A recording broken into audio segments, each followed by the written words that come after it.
Hello everyone, আসসালামু আলাইকুম। কি অবস্থা, সবাই কেমন আছেন? আশা রাখছি সবাই ভালো আছেন, সুস্থ আছেন। আলহামদুলিল্লাহ, আমিও ভালো আছি। আজকের ব্লগটি দেখার জন্য আপনাদের সবাইকে স্বাগত জানাচ্ছি। প্রথমেই আপনাদের বলে দেই, যারা ভিডিওটি দেখা কন্টিনিউ করলেন, প্লিজ ভিডিও নিচে একটা লাইক দিবেন। আর যদি আপনি নতুন হয়ে থাকেন, আমার চ্যানেলটি আজই ভিজিট করে থাকেন, চাইলে আমার চ্যানেলটিকে সাবস্ক্রাইব করে নিতে পারেন। সাবস্ক্রাইব করে পাশে থাকার বেল বাটনের অল অপশনটা সিলেক্ট করে দিবেন। এতে করে আমি ভিডিও ছাড়ার সাথে সাথে আপনার কাছে নোটিফিকেশন পৌঁছে যাবে। আপনার যখন ইচ্ছা তখন আমার ভিডিওগুলো আপনি দেখতে পারবেন। আমি আজ ব্লগটি একদম ভোর থেকে শুরু করে দিলাম। তো ছেলেকে স্কুলে রেখে এসে তারপরেই তো আমি সকালে যে পানিটা আমি পান করি সেটা রেডি করে তারপর রান্নাঘরেই বসে আমি সেটা খেয়ে নিলাম। এটা আমি প্রতিদিন সকালে খেয়ে থাকি, তবে এটা খেতে আমার কাছে খুবই ভালো লাগে। প্রথমত এটা আমি প্রথম কয়েকদিন খেতে পারিনি, তবে এখন একদম অভ্যাসে পরিণত হয়ে গিয়েছে।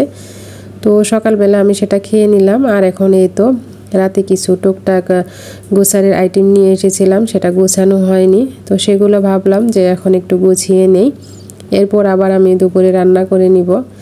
আর এটা হলো খুবই একটা কিউট জিনিস, আমি কাপড়ের মধ্যে রেখে দেই নেপথল। তো এটা দেখতে আমার কাছে খুবই ভালো লাগলো, যে একদম রঙিন কয়েকটা কালার মিলিয়ে একদম ফুল শেপ দেওয়া, সেজন্য আমি এটা নিয়েছিলাম। তো আর আমার রান্নাঘরের উপরে তো এরকম সেলফ আছে, তো এখানে আমি আমার প্রয়োজনীয় যে জিনিসপত্র যেগুলা খুবই দরকারি সেগুলা এই সেলফে রেখে দিয়েছি। এই যুগে এসেও আমরা মেয়েরা খুবই অবহেলিত। আমার তো মনে হয় যে মেয়েদের কোনো ঘর নেই, বাড়ি নেই। আমরা প্রথমত বাবার বাড়িতে থাকি, তারপর সেই বিয়ের পরে এখন শ্বশুর বাড়িতে চলে আসি, স্বামীর সংসার নিয়ে তখন ব্যস্ত হয়ে পড়ি। তবে আমাদের সত্যি একটা বাড়ির দরকার, মেয়েদের একটা ঠাঁই দরকার। কারণ যখন দেখা যায় সব কিছু সবাই ছেড়ে চলে যায়, তখন কিন্তু সেই মেয়েটা একদম একা পড়ে যায়। তারপর তখন তার যাওয়ার কোনো জায়গা থাকে না। আমরা যখন বাবার বাড়িতে থাকি বা ছোট থেকেই সেখানে বড় হই, অনেক আদর যত্নে কিন্তু থাকি। এটা শুধু আমার ক্ষেত্রে না, সবার ক্ষেত্রেই। তাছাড়া আমরা কিন্তু সেখানে এক গ্লাস পানি পর্যন্ত ভরে খাই না, সব কিছু মা বাবা সবাই করে দেয়। তারপরেও যখন সেই মেয়েটা বিয়ের পর শ্বশুরবাড়ি চলে যায়, সেখানে দেখা যায় যে অনেক সময় অনেক অবহেলায় থাকে। সে কিন্তু নতুন একটা সংসারে যায়, সেখানে মানিয়ে নিতে তার খুবই কষ্ট হয়। তারপরেও সব মানুষজনকে নিয়ে ভালোবেসে সেখানে সংসারটা করতে চায়। তবে এটা যে সবার ক্ষেত্রেই হবে তা কিন্তু নয়। আমার তো মনে হয় যাদের মেয়ে আছে তাদের বিয়ের চিন্তা না করে প্রথমে তাদের জন্য একটা বাড়ি তৈরি করা, যেখানে সে থাকতে পারবে, বলতে পারবে যে এটা আমার বাড়ি। কয়েকদিন থেকেই ফেসবুকে একটা ঘটনা পড়ে একদম খুবই খারাপ লেগে গিয়েছে। আপনারা হয়তো অনেকেই জেনেও গিয়েছেন, অনেকেই সেই লেখাটা পড়েও নিয়েছেন। সংসার জীবনে কে কি বলেছে, কে কি করছে সেটা চিন্তা না করে যদি তার স্বামীটা তাকে সাপোর্ট করে, তাকে ভালোবাসে, দেখবেন যে সব কিছু ভুলেই সেই মেয়েটা সেই সংসারে পড়ে থাকে। একজন অচেনা মানুষের সঙ্গে সংসার করা, এটা মানিয়ে নিয়ে চলা খুবই কষ্টদায়ক। তারপরেও মেয়েরা কিন্তু সব পারে, সব কিছু মানিয়ে তার সেই পুরুষটাকে অনেক যত্নে অনেক ভালোবেসে তার সঙ্গে থাকে। আর সেই পুরুষটাই কিন্তু আস্তে আস্তে তাকে সেই ধোঁকা দিতে থাকে। তো সেই মেয়েটা কিন্তু তার স্বামীকে যথেষ্ট ভালোবাসতো। বিয়ের 2 বছর পরে দেখা গিয়েছে তার হাজব্যান্ডের কিডনির সমস্যা, তো 2টা কিডনি নষ্ট হয়ে গিয়েছিল। আর মেয়েটা কিন্তু তার সব কিছুই একদম বিসর্জন দিয়ে দিয়েছে। তার গয়না ছিল, জমানো টাকা ছিল, সব কিছুই শেষ করে দিয়েছে শুধু স্বামীকে সুস্থ দেখার জন্য, তাকে ভালো রাখার জন্য।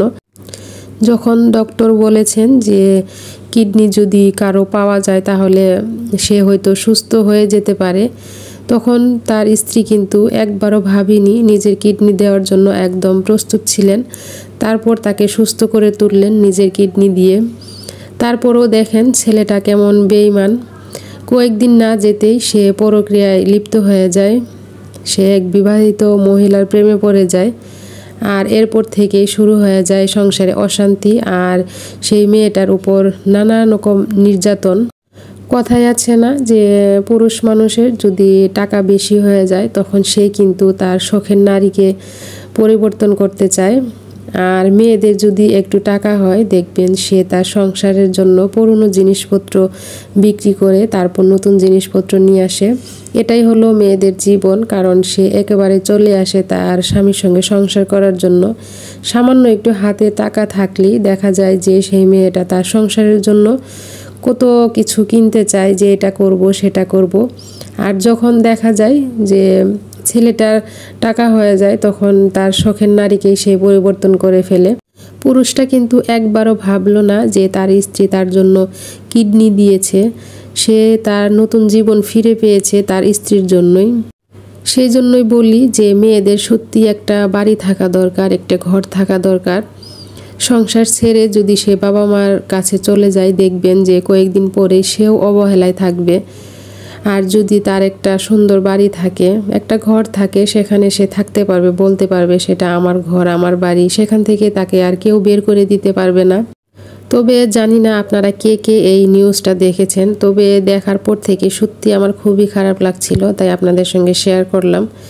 আসলে কাউকে একদম বেশি ভালোবাসতেও নেই, আবার কাউকে যে বেশি বিশ্বাস করা সেটাও আসলে করতে নেই। কখন কার মাথায় কি চলে আসে কিছুই বোঝা যায় না। তো আপনাদের সঙ্গে গল্প করতে করতে আমার সব কাজগুলো আমি ঘরের করে নিলাম, আর দুপুরে রান্নাও করে নিয়েছি। আজকের ব্লগটা এখানেই শেষ করছি। সবাই ভালো থাকবেন, সুস্থ থাকবেন। আসসালামু আলাইকুম, আল্লাহ হাফেজ।